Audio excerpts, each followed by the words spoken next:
Welcome to GCN's preview of this year's World Road Race Championships with the motley crew of myself, Matt and Si. It kicks off on the 21st of September and culminates 1 week later on the 28th. All kicks off with a team time trial. Now the course for the road race has been described as not too easy, but not too hard. So it can suit anyone from sprinters right through to those guys who revel at the Ardennes Classics. So we'll go through the favourites for all of the different races and, well, the pros will be quaking in their boots because we're going to make our usual predictions. Yeah, as Dan said, things kick off on Sunday the 21st with a team time trial. Now it's a little bit different to the other events in that it's contested by trade teams and not national teams. The men's event is 57 kilometres long and the women's event is 36.5 kilometres long. Now in the men's event, previous editions have been dominated by Omega Pharma Quickstep, but Orica GreenEDGE pushed them really close. Last year it was just 0.8 seconds between the two of them. Gents, this year, who's going to be? I'm going for Orica GreenEDGE this year. I'm going to go for Orica as well. I think Omega Pharma are going to be toppled this year. Right, there we go. In the women's event, it's hard to see past Specialized Lululemon. They dominate seemingly every team time trial on the women's calendar and certainly the World Championships over the last couple of years too. However, Rabo Liv are obviously super strong. They dominate every road race. So potentially, if they get their cohesion right, they might take them close. Lululemon, but very, very close. Yeah, same for me, Specialized Lululemon. I can't see them getting beaten in this race again this year. Me too. 3 thumbs up for Lululemon. Defending champion Ellen Van Dijk of the Netherlands returns to the individual time trial as firm favourite, although she has been beaten recently by 22-year-old Ukrainian Hanna Solovey, the current under-23 European champion. New Zealander Linda Willemsen has twice been runner-up at the World Championships and at the moment is in fine form, having won the overall at the 6-day Tour Cycliste Féminin, taking the individual time trial along the way. Also up there could be the lady that beat Van Dijk to this year's Dutch TT Championships, Annemiek van Vleuten, as well as German champion Lisa Brennauer. So those are the favourites, Matt. Who's your actual money on? Yeah, Van Dijk really. What about you, Si? Just to be different, I'm going to say Van Vleuten. And could be a late entry from Marianne Vos as well, you never know. You never know. I think it's going to be really hard for her on the biggest stage that they come, but I'd love to see the Ukrainian champion Hanna Solovey do something here at the Worlds. I mean, she did beat Van Dijk very recently, as you said, Matt, so that could be a great ride for her if she did get up there even on the rostrum. It would be a definite upset, but she's definitely one of the clear favourites without a shadow of a doubt. Well, there is one clear favourite in the men's race, that's for sure, and that is Tony Martin, who's won this, I don't know how many times before, at least 3 or 4. This year, Fabian Cancellara has decided to skip the time trial in favour of concentrating on the road race, so his closest challenger, Tony Martin, is likely to be Bradley Wiggins, who said to us recently that his numbers are as good as they've ever been. Yeah, good. I mean, I'm probably a little bit ahead of where I was last year for the time trial, but and I think, you know, we had 2 days coming off of this last year to the World, so I think there's a bit more time now. I've got 10 days now to recover a bit, and yeah, but I say I think I'll be in the ballpark, but I think, you know, Tony is the master and we're all trying to beat him, so it's kind of we'll see how close we can get, and who knows, maybe we can overhaul him this year. So, assuming that Tony Martin and Bradley Wiggins end up with medals of some colour, that of course leaves one left to go. Without Cancellara at the race, I'm thinking Tom Dumoulin, who's really proven to be a great time trialist this year. He's made leaps and bounds in that discipline, finished second to Tony Martin at the last long time trial at the Tour de France. We've also got Adriano Malori. Now, he's been a former Italian champion. He's had a great season. He's always been great against the clock, but this year he has had the beating of Tony Martin on certain occasions. We've also got Rowan Dennis. Now, in the last time trial at the Vuelta, he was on fantastic form, going very fast, but unfortunately he had to ride in wet conditions. So that did obviously slow him down. He didn't get the result that he was looking after. And also Jesse Sargent, the New Zealander, has also been on great form against the clock this year. So I don't think I need to ask you who's your money on, or do I? Tony Martin for you? I think it's going to be Tony Martin again. His form has just been relentless and he always focuses on this event, although I think Bradley could run him really, really close, and I think Vasily Kiryanka could be an outside bet for a medal as well. Yeah. Having just literally read this morning in the Orica GreenEDGE press release that Matt White, their DS, said that Tony Martin is possibly the greatest time trialist of all time. I'm going to stick with that, Tony Martin. I'll go with Tony as well, but I'd love to see Brad win. Onto the road races now. As Dan said, the course is not hard, but not easy either. The lap is 18 kilometres long with 306 metres of ascent. Now that comes in mainly 2 climbs, one longer one and then one short one, averaging 6.5%, but only for 1.1 kilometres. Crucially though, the descents are short, meaning that there's very little respite for the riders. Now, along with junior and under 23 races, let's talk about the women's event. Dan, how do you think that's going to pan out?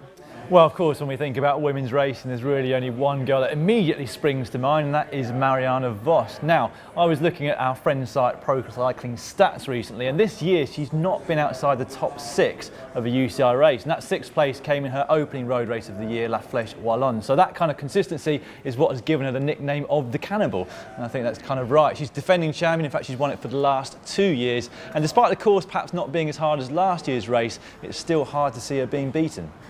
Yeah, I mean, on paper, she's almost invincible. I mean, I'd like to see Lizzie Armistead up there, World Cup champion, of course, been very, very consistent all year. Maybe it's her chance for glory. Yeah, and I think there's only one person on paper that can actually outsprint Vos, and that's Giorgia Bronzini of Italy. But she's not renowned as being a climber in any respect. So, yeah, it's got to be Vos, surely. And it'll be interesting to see whether tactics come into play as well. I mean, Vos must be marked at every single race that she does, and it doesn't seem to stop her winning. But she has said that even in her own Dutch team, there are a few riders that will be capable of wearing the rainbow bands at the end of the day. And maybe even her trade teammate, Ferran Prevot, riding for France. Also, I think we've got to mention Emma Johansson. I mean, she doesn't win that much, perhaps, but she is so consistent. She's got to be around there or thereabouts. I think it's that sort of wearing down course, although it's not a course for the pure sprinters, not a course for the climbers. It does suit the riders, well, the all-rounders, of which is definitely one of those, so yeah, should see her up there. Predictions, gents? I'm going for Annemiek van Vleuten.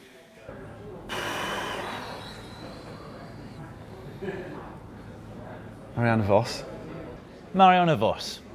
As ever, it's the men's road race that ends the World Championships. It's 255 kilometres, 2 climbs, 4,000 metres of climbing, which equates to about 84 kilometres uphill.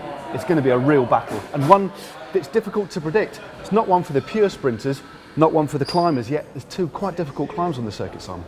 Well, yeah, I think the one thing we've got to bear in mind is that the Worlds is quite a unique race, isn't it? Because of the demands of the course, you find specific riders are good at it. Someone like Alexander Kolobnev, for example, tends to be quite quiet for most of the year, but then he's always there at the World Championships. There's just something about riding that kind of event, isn't it? Yeah, and I think, you're right, it's a very, very open race this year. It quite often is. There's no kind of clear favourite, but I think if we look at teams, perhaps Australia might be the strongest this year. Now, Simon Gerrans has had an absolutely stellar year, national champion, Tour Down Under winner, Liège-Bastogne-Liège, but more recently, just before the Worlds, he won both those races, World Tour races, over in Canada. So he's sort of the bookies' top favourite. And they've also got a teammate in Australia, Michael Matthews. He's been a former under-23 world champion a few years ago. He's also been on great form. He's won stage at the Giro and again recently at the Vuelta. So they've got a 2-pronged attack. And interestingly, where the Worlds comes together, normally it's national teams, so it's people from different trade teams trying to come together. But the advantage that Australia have got is that predominantly their team comes from the Orica GreenEDGE team. I think, though, your point, though, Simon, riders that specialise in the Worlds, I don't think we can ignore Alejandro Valverde. He's the most podium rider in the World Championships ever. He always goes well at this time of year. He's riding very, very strongly in the Vuelta. Although he didn't win it overall, you could just see how punchy he was on the short, steep climbs. And I also think Fabian Cancellara, been pretty quiet, but he's actually sprinting pretty well, climbing okay. It was almost when he had a 2nd place and a bunch kick at the Vuelta at Hispana, not riding the individual time trial, and I think he could be a real dangerous rider for this race. The thing about Fabian, though, is he's going to have to win on his own, isn't he? Because we see in a lot of the classics, when he comes to the finish with someone like Gerrans, like in Milan-San Remo, he's often there or thereabouts on the podium, but he rarely wins it.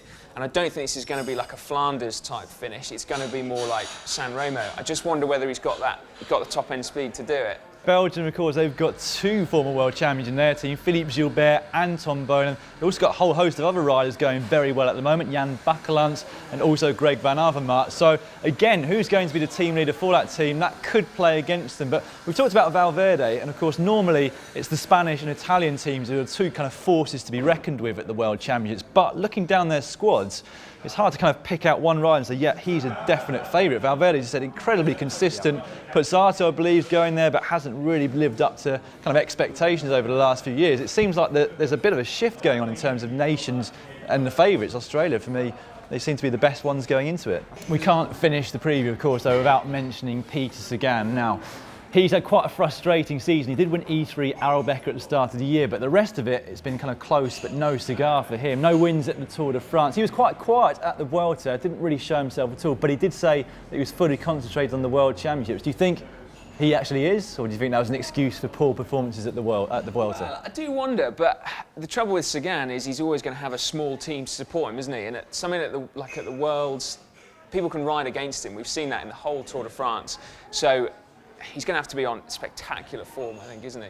Now, there'll be plenty of riders who, of course, we haven't been able to mention on this show, but one of them that you might be wondering why we didn't is John Degenkolb of Germany. Now, he's, of course, just won a lot of stages recently at the Vuelta and the green jersey, but as we record this, he's currently in hospital and it looks unlikely that he's going to be on the start line. But I think it's time, gents, to make your final predictions for the last race of the week in Spain. Who are you going for, Si?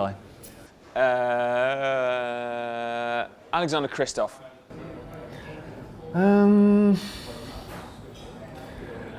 Alejandro Valverde. Michael Vulgren of Denmark. What was he on, odds-wise? 600 to 1. Nice. Could be a nice learner.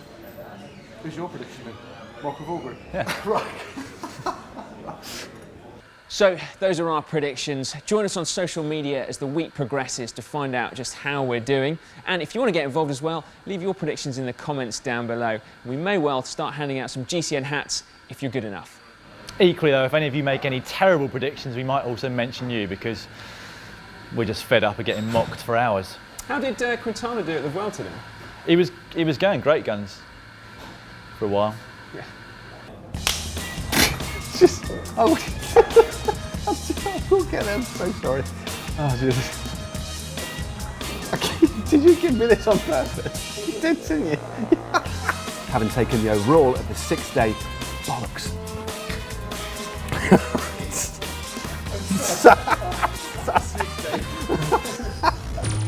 For more race content, click on these two.